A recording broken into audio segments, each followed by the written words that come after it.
her young son was killed in the Sandy Hook shootings. Yeah. And so she started a foundation in honor of her son, and she goes around to elementary schools teaching emotional resilience and how to choose love. And you have to choose love in order to allow it to work in your life, right? Yeah. So that gives those kids a fighting shot chance at the beginning. It's like, well, am I choosing love today? You and I started doing this RTT work together. What was it like for you to go through that process? It's extremely healing, I can tell you that. What you're able to do with the RTT is guide people and guided me from what's this emotion and name it. And this is a really way to get in there with someone who's really, can hold a space for that to happen. And that's so important when you're working with a healer. You just gotta feel safe, and you do a great job of it. What it also allows me to do is to not judge my emotions and understand that they're all cries for help. I've worked with Vietnam vets, war veterans, and they say that they've been more afraid of going into this kind of work than they were on the battlefield with bullets flying over their heads. There's just something, because we're not trained in our emotional well-being in our culture. And when that transformational process, it can be frightening, but extremely empowering. So it takes a brave soul and it takes an act of courage to go through this and to learn this and become emotionally resilient, emotionally available. The work that we're talking about, your work is like, if you're in the worst of your suffering, this is the place to go to, because you're actually really ready to change. Welcome. I'm here with singer-songwriter Shawn Gallaway. Super excited. He is multi-talented. I'm going to just read from your credentials here. He is an award-winning singer-songwriter. He's a visual artist, a workshop facilitator, and an energetic healer. So he's multi-talented. This is not your first rodeo. No, not the first one. He's also won the Global Peace Song Awards twice now. One for I Choose Love in 2017 and one for Give Peace a Voice in 2018. And this was at the Dalai Lama Freedom Award given at the Civil Rights Museum here in Memphis. Yep. And they played I Choose Love in 2009. Yep. For that event. For the entrance of the Dalai Lama into receiving his award. That's pretty awesome. Yeah, that was a big moment for me. And then you've also been 2 weeks on the #1 position of the CDX chart this year. Yep, for Southern Gospel and Positive Country, a song called Hold the Line by, and Paul Seals from Australia sang it. Fantastic. So yeah, during the COVID, had my first hit song, if you can believe that. I'm also so impressed that Greg Braden, who's one of my huge heroes, has chosen your song at many of his events to close his event out. Yeah, that was a real honor too. Greg is fantastic. He's just a great human being, and if you get a chance to see and experience any of his work, he's awesome. Yep. And yeah, he for several, like 3 years, I think he used the I Choose Love to close out his speeches all over the country, and actually in Europe as well. You can go on YouTube. It's had over 500,000 views, which is really exciting.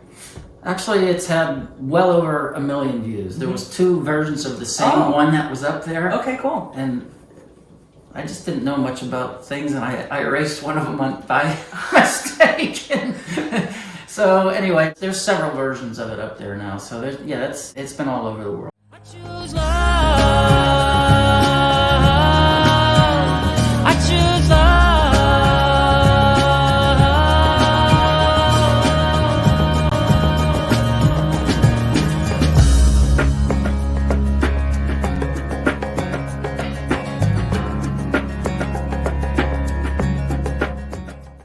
You recently played for me a school teacher whose child did not survive Sandy Hook. She's not a school teacher. Okay. She was never in school. She was just a mom.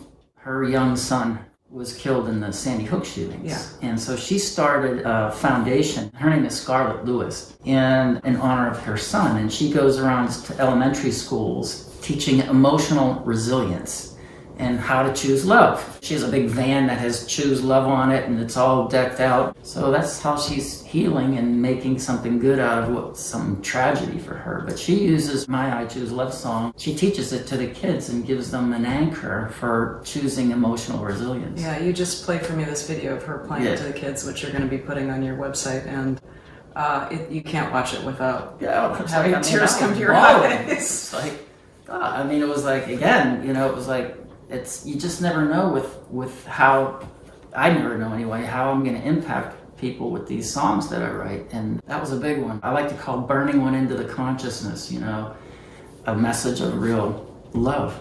And you have to choose love in order to allow it to work in your life, right? Yeah. So that gives those kids a fighting shot chance at the beginning, It's like, well, am I choosing love today? Yeah. You and I started doing this RTT work together at the end of last year. Yes. And speaking of choice, it is a lot about seeing what choices we're making, because a lot of them are subconscious. I know when I first discovered this work, it was with somebody who had gone through a lot of trauma, and when she told me about the work and how successful it was for her, I knew it was something I had to learn right away. I'm doing these podcasts because I really like to demystify the experience for people. So what was it like for you to go through that process? It's extremely healing, I can tell you that. And the thing that I love the most about it, I got into feeling. And and for me, my experience in being a healer, you gotta feel to heal, that's what it is. You gotta feel to heal. So what you're able to do with the RTT is guide people, and guided me from what's this emotion and name it, and then what's the next emotion and name it. And what comes with that is awareness. And so it's just a deep dive into the subconscious about trapped emotions that's keeping us from really, keeping me anyway, from really evolving, really. And there's a lot of trauma in my life, so we get to the root of a lot of trauma. And it wasn't the first time I had been to that place, but this is a really way to get in there with someone who's really, can hold a space for that to happen. And that's so important when you're working with a healer. You just gotta feel safe, and you do a great job with it. Thank you. Yeah. I also want to mention, Shawn's also done some amazing healing work. He has this thing called Follow the Feelings, which is not dissimilar from what I'm doing with the RTT. And as my teacher, or one of them, the major ones, Marissa Peer, says, your feelings are the most real thing you have. And she also quotes a fellow who was famous in England that said, the tears that don't find expression will cause other organs to weep.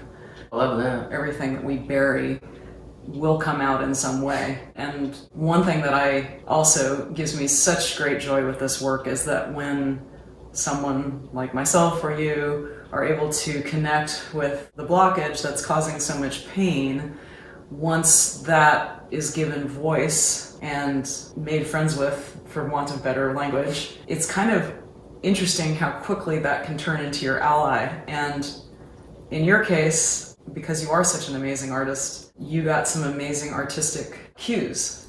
What was that like? I've used the arts for years in doing transformational healing work. I never learned technique, so my threshold, as I will say it, into that inner world is through art.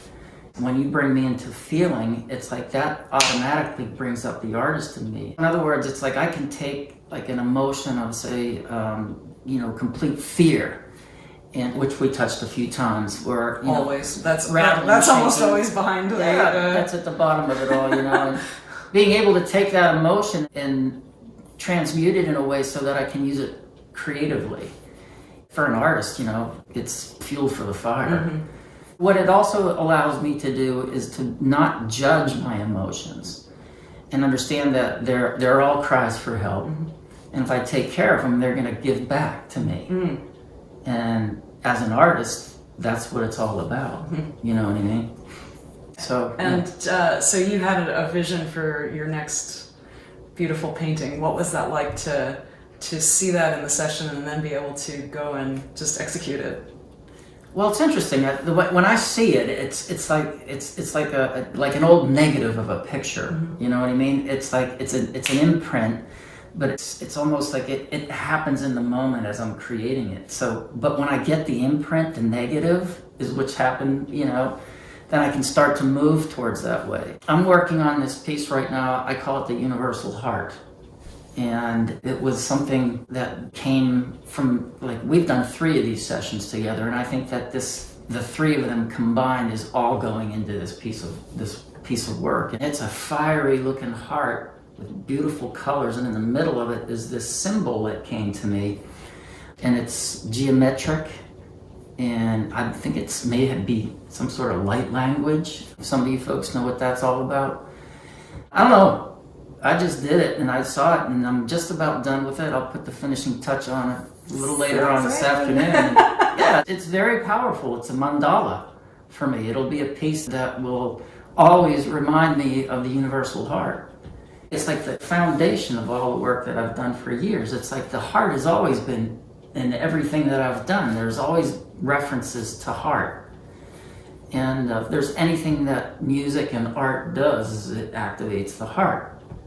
And that's why I'm here, and I think this piece that I'm working on is going to absolutely activate. People are going to feel this, and they're going to say, something just happened to me. Because that's where it came from. One thing I adore about this work is that once somebody connects with the pain and dialogues with it and opens it up, it always opens up the heart center. That's when people start gushing just happiness and connection and love, and that's so inspiring and joyful to participate in. Yes, but that's second.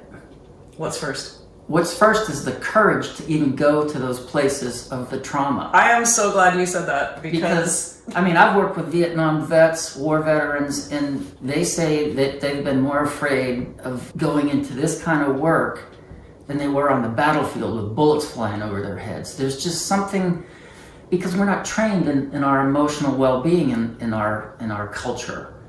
And the fear, which is what I call the egoic fear, is so incredibly frightened of its own death.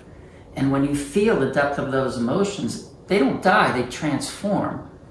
And when that transformational process, it can be frightening, but extremely empowering. So it takes a brave soul, and it takes an act of courage to go through this and to learn this and become emotionally resilient, emotionally available. And it just made me anyway, more available to life, both the highs and the lows. I think it's always important to say, this is an act of bravery. Yeah. Courageous act. And yes, you're on the hero's journey. And yes, you're going to feel things you've never felt before. I felt things I've never felt before. And I came to learn how to love that and embrace that, because it's just rich, full of wisdom once it's straightened out. Yeah, very well said. Thank you. I really appreciate that. No worries. The phrase, what you resist persists, I think is another hallmark of this work, because you don't get to escape addressing the pain. Yeah, what was it? That one book is. It's like pain is part of life, but suffering is optional. Yeah, it's a journey. And what I also find so wonderfully joyful, surprising, and relieving is that when the pain is touched, it flips around. Once you reach out, make friends with it, hear what it has to say, and love it. It is amazing how quickly that pain becomes your ally. That's the birth of wisdom, from my experience. It's like, yeah, I've got the gift now from that experience that brought me into such pain, but on the other side of it gave me a greater perspective of life and what I'm here to do. I also call it the cosmic 2x4. It's like, you get hit upside the cosmic 2x4, and if you don't listen, you get one with nails the next time. I always tell people, the first time it's like God knocking at the door, and if you ignore it, the door might get blown down. You ignore that, the house might get blown down. The work that we're talking about, your work is like, if you're in the worst of your suffering, this is the place to go to, because you're actually really ready to change. I really appreciate your saying that, because I always screen people at the beginning. I really want to work with people that have an 8, 9, or a 10 need to change and a commitment to change, because the reptilian brain likes to go back to what's familiar. It's almost like Stockholm syndrome, where even though it's awful, it's like familiar, so it's better than the unknown out there. Yeah, I'm trying to remember that psychologist's name. He would basically not take anybody on until... Campbell. No, not Joseph Campbell? Oh man, I can't believe I can't That's right, think it'll of come his to name. you. Anyway, but he would not take on people unless they were in that place because they weren't ready to change. It's almost like, it was like, no, you're not ready yet. Yeah, you have to get to the point where it's just like the options are not there. Yeah, you have to change. Yeah. Because it's not worth living and suffering in the same old, same old. You know, and the same thing, your body will tell you it's time to change. And it told me that it was time to change. And again, if you don't listen, then it starts breaking down. So again, there's that kind of wisdom to understanding your body is trying to love you by expressing this dis-ease. The other thing I so love about this work is that it's a 2-hour journey usually. I mean, sometimes it goes a little longer, sometimes a little shorter, but so much can be accomplished in such a short window of time. You had a very interesting discovery in your 3rd session. Is that something you'd like to share? Yeah, I mean, it's really interesting. I'd never saw this before. This last session, you took me into a place where I was in utero. Or you didn't take me there, I went there. You guided me, I went there. Right. So, and in that experience of being in utero, I realized that I actually had a twin. And I never knew that before. You know, I'm trained in breath work or rebirthing and had visited my birth process many, many times. But I'd never saw that I had a twin. And I immediately burst into tears and made sense to me that I had been looking for her, and it was a woman, it was a female, my entire life. And call it the feminine aspect of the divine, perhaps, or an actual twin or a twin flame.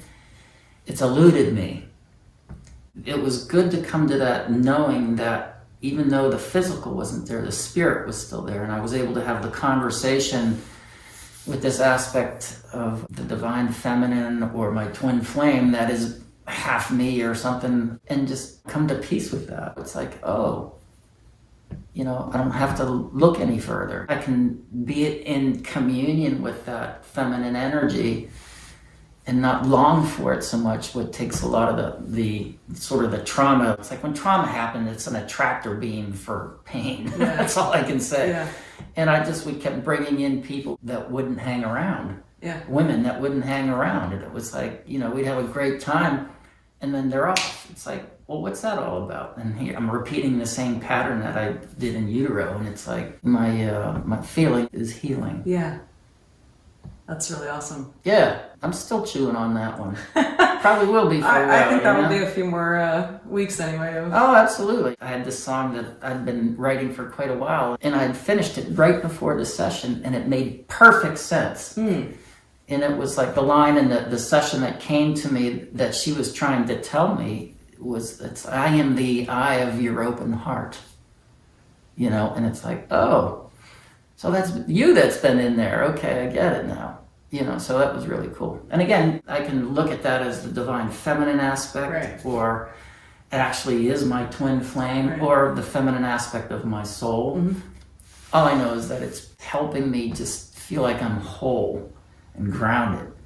No, that's been a long journey. That's the other thing I particularly love about this work, is it's not me guiding it, it's me Googling your brain, and your subconscious is basically bringing to forth what is the most healing for you. Yeah, and that's the true art of healing, and as far as I'm concerned, it's like, can I hold a space for you to find who you are? Mm-hmm. Agreed. And you do that great. Thank you. With this process, it's important to feel safe when you're working. When I'm working with people that, and I can go to that depth, because without that safety, there's no trust. Absolutely. And a lot of us have come through hellacious experiences when we come to planet Earth. Yeah. Or come to this dark night of the soul. I've had several, it seems like, but it's like, if there's no safety and trust there, then the work's not going to get to the depth that it can get to. So, yeah. It's important. Fantastic. Yeah. Can you make a couple of comments about what it's like to listen to the customized recording that I make for you? How does that help intensify or solidify the work? Well, it's interesting because I play it at night. I put it on, and without fail, I fall asleep. I mean, every single time. I think there's maybe twice that I haven't fallen completely asleep. And so it's very relaxing. It gets deep into the subconscious, and I think it really helps release the loose threads that are out of the consciousness, my consciousness. So it's very helpful. It's a good adjunct to the work itself, and it's been really helpful that way. Fantastic. I want to add a couple of things. Again, you've got decades of healing work. Shawn's actually done fasting vision quests in Ireland. No, Scotland? I did do one in Ireland, but not as I did that with my two partners. But we did them here in Nashville, Tennessee, and Asheville, North Carolina. We did 10-day encampments, and we'd put people up on my hill for 3 days and 3 nights fasting. And we did a lot of deep interpersonal work with them and prepared them to be able to do that. And it's a lost art in our culture, you know, a time to get into nature and to be able to sit and literally shed layers so that you can get to the purpose of what you're marking, as we would say. What threshold are you crossing right at the moment? You know, it can be anything from like becoming a woman or a man, a marriage ending, a death in the family, a death of your job. It's just a way to clear and really meet the creator there and say, what's next? What am I supposed to be doing here on the planet? What's my purpose? What's the next leg of my journey? I'm choosing to let this go. Show me what's next. And you've also done wild dolphin retreats in... That was my favorite thing in the world. I grew up with Flipper back in the day, you know, and dolphins have always been, you know, I would say kin to dolphins, loved them. So I got hired to sing on a dolphin retreat in the Big Island of Hawaii, and I ended up creating my own retreats with my partner Jan Salerno, who's an incredible dolphin whisperer. And we did that for many years. And there's something about the dolphins that they teach you in what we would call, our group, we would call it the pod. And we would create pod consciousness for 7 days with each other. Everybody knew where everybody was and how they were feeling. And we all sort of worked together as this team for a week. And that's what the dolphins teach us. They run in pods, and some of them will lead, and then they'll step back. And so that's kind of what we did. We also did a lot of work with the whales and the manta rays out there and the angels of the sea. They're phenomenal beings, the cetaceans, and they have a lot to share with humanity. And I find it kind of interesting how we're in the midst of such turmoil on our planet, and they end up shutting down the ability to swim with wild dolphins on the Big Island of Hawaii. So hopefully it won't last too long, because I think that we have a gift to offer them and they have a gift to offer us, and it's been mutual for many, many years. It's pure joy. I loved it. I miss it immensely. So, yeah. There's other places in the world you can do it, you know, but Hawaii, that was something special. Yeah, amazing. Yeah. So I missed that one. But, you know, we'll see where it pops up next. Not going anywhere. So I'm so grateful for you to take the time to join me and talk about all of our adventures here. You can find Shawn at ShawnGallaway.com. That's Gallaway, Galla, WAY. .com, and Shawn is SHAWN. Yeah. In closing, if there was one takeaway that you got from the work that we did together that really has been indispensable, what would that be? Probably, for me, the foundation is the heart. And that's what I do. And it was a great reminder and a great expansion of the heart. For me, the last couple of years, everything I've done has sort of stopped. And it's like, to be able to access the next level of awareness and, you know, coherence in my own heart for my own self and for what I'm here to share with people. The universal heart painting and all that work is setting me up to take my next adventure. So that's what I would say. Kind of wash off the old stuff and prepare for the new. And what does the enlightened heart have for me? You know? Thank you. I'd say that is pretty much the signature of the work, and you did a great job of describing it. Oh, cool. Because basically it feels like people are coming, they want to identify, crack open, and disregard that which is not serving the heart anymore, and just really serve and expand and light up that energy that is the next step. Yeah. And if you like this video, please punch the like button. Check out Shawn's work. Oh, and by the way, this painting behind me is part of the Happy People collection. Shawn painted that actually after our first session, and I totally love it. It completely lights up the whole room. And you can get your happy people too. You can get your customized Happy People painting right at ShawnGallaway.com. I love bringing happiness into homes. Thanks, everybody. Yeah, see ya. I can see laughter, or I can see tears. I see a choice, love or fear. What do you choose? I can see peace, or I can see war. I can see sunshine, or I can see a storm.